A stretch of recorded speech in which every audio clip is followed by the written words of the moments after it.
The job ticket said routine repair, which was already a lie because nothing labeled routine ever floated half-dead beyond the trade lanes, with its transponder whispering instead of shouting. I drifted closer anyway, boots magnetized, toolkit thumping lightly against my hip, muttering that if the universe wanted drama it could have at least paid overtime. The ship accepted my access code before I finished complaining, which was rude, and the airlock sealed behind me with the kind of precision you don't waste on cargo haulers. Inside, the lights adjusted to my heartbeat. I stopped walking. "Okay," I said to the corridor, "either you're haunted or you're expensive." The corridor did not answer, which I took as a sign of good manners. I popped a panel, ran a diagnostic, and found systems braided together in ways human engineers only attempt after losing bets. The power grid was sulking, the navigation core pretending not to exist, and the AI was awake but playing dumb. I respected that. I do the same thing at customs. I joked out loud because silence on strange ships tends to get ideas. "Don't worry," I told the wall. "I fix things for a living. Sometimes I even put them back the right way." The ship hummed, almost amused, and rerouted power where I needed it without being asked. That was new. Also flattering. I met her while recalibrating a grav plate that insisted gravity was optional. She appeared at the end of the corridor without alarms or announcements, which meant the ship liked her more than me.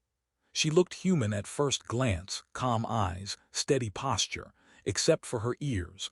Long, elegant, tapering back in a way that made my brain quietly revise several assumptions.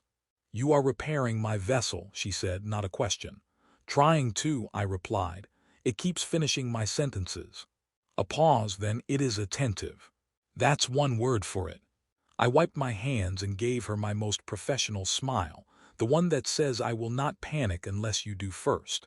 "You're the owner." "I am responsible for it," she said, "and for the consequences of its failure." I nodded. Clients loved consequences.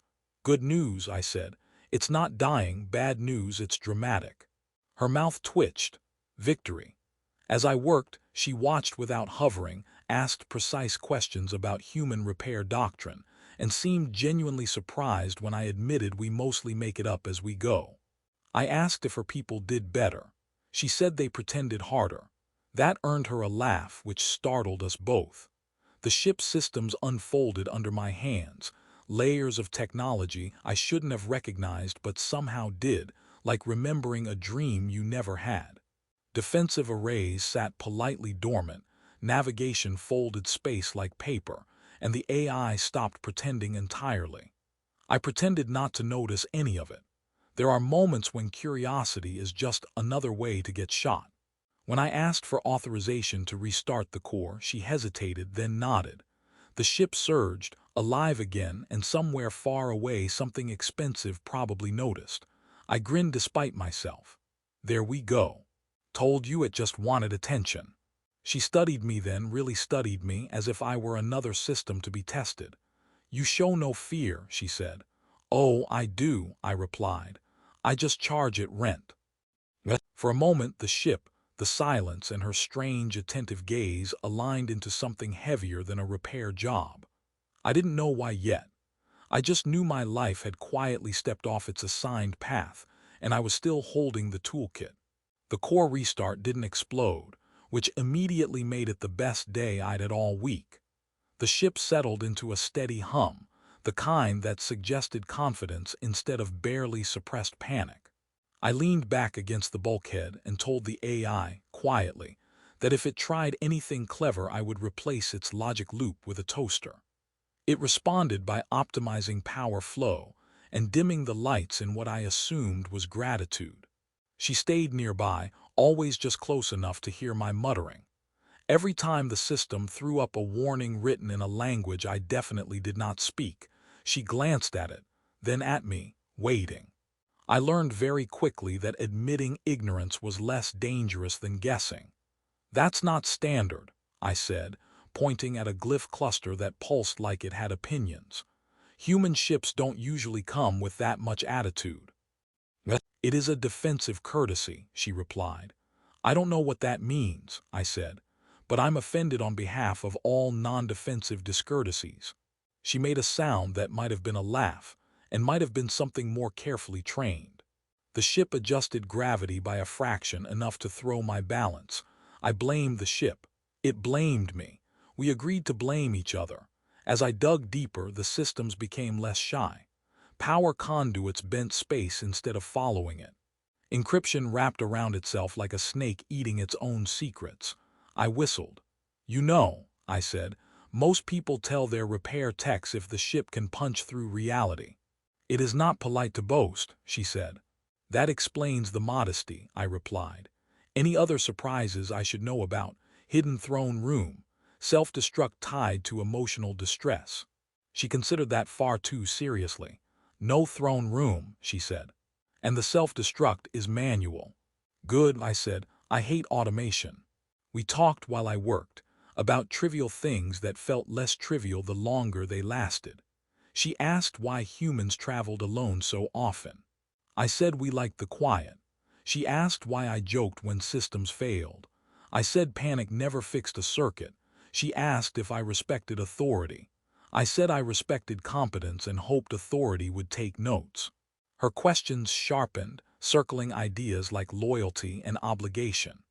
I deflected with humor, told her humans were allergic to kneeling, joked that our leaders survived mostly on luck and good lighting. She listened, ears angling slightly, a gesture I decided meant interest and not imminent execution. When I finally isolated the fault, a cascade failure triggered by something chasing the ship through folded space, I mentioned it casually. Too casually, the ship stiffened. "So did she?" I raised my hands. "Hey, past problem, mostly probably." "Who would pursue this vessel?" she asked. "Someone with very expensive sensors," I said. "Or very good spies, possibly both." "But the trail's cold now." That was when the ship's external scanners flared. New signatures, not close but aware, I sighed. "Okay, so, remember when I said probably?" She looked at me and something shifted. "You are unafraid," she said again, but now it sounded like a test. "I am very afraid," I said. "I'm just busy." She stepped closer. "You could leave," she said. "You have fulfilled your task." I thought about my shuttle, about invoices and safety protocols and the sensible path. Then I looked at the ship, humming steadily, and at her, watching me as if my answer mattered more than it should. "Let's finish tuning the engines," I said. Would be rude to hand back a half-fixed miracle. The ship warmed, eager. Somewhere beyond the hull, politics stirred. I cracked my knuckles and grinned. "Don't worry," I told no one in particular. "I charge extra for destiny." The intercept came through as a polite request wrapped around an undeniable threat, which was honestly refreshing.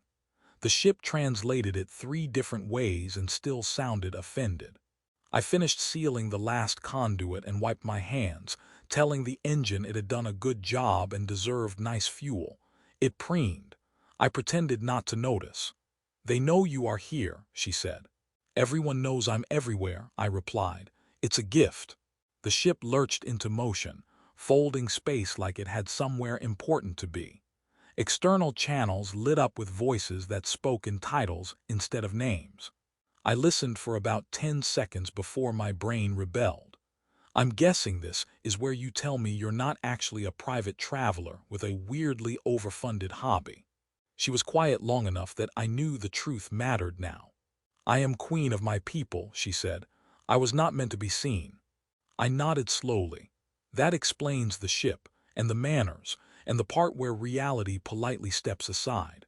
I thought about bowing, decided my knees would never forgive me. "Do I need to pretend I knew?" "No," she said. "You treated me as an equal." "Ah," I said, "that might be a problem." The intercepting fleet closed in, sensors probing, protocols tightening like a noose made of legal language. I felt very small and very human and strangely calm. Somewhere along the way, fixing impossible systems and joking with a woman who carried an empire quietly, something in me had shifted. Fear had stopped being the loudest voice. "They will demand my surrender," she said, "and your silence." I shrugged. They'll get one of those. She watched me, ears angled, waiting. I opened a channel, introduced myself as the repair technician responsible for the ship's current state, and politely informed the fleet that any aggressive maneuver would void the warranty. There was a pause, then confusion, then anger, then reluctant attention. I spoke plainly about the pursuit that had damaged the ship, about the risks of escalation, about how queens traveling in secrecy usually meant their own people were afraid of something bigger. I didn't accuse, I joked. I told them humans solved problems by talking until everyone was tired enough to agree. Somehow it worked. Negotiations shifted. Demands softened into conversations. The queen stepped forward, her voice steady, authority no longer hidden. When she claimed me as a trusted agent by choice, not command, the silence that followed felt like history inhaling. The fleet withdrew.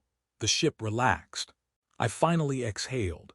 Later, as stars settled back into their proper places, she thanked me, not with ceremony but with honesty.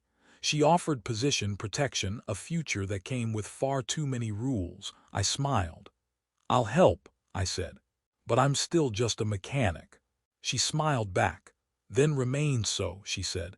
"It will remind us what we are repairing." I left when the work was done, invoice paid in credits and quiet understanding. As my shuttle pulled away, the universe felt less indifferent. I wasn't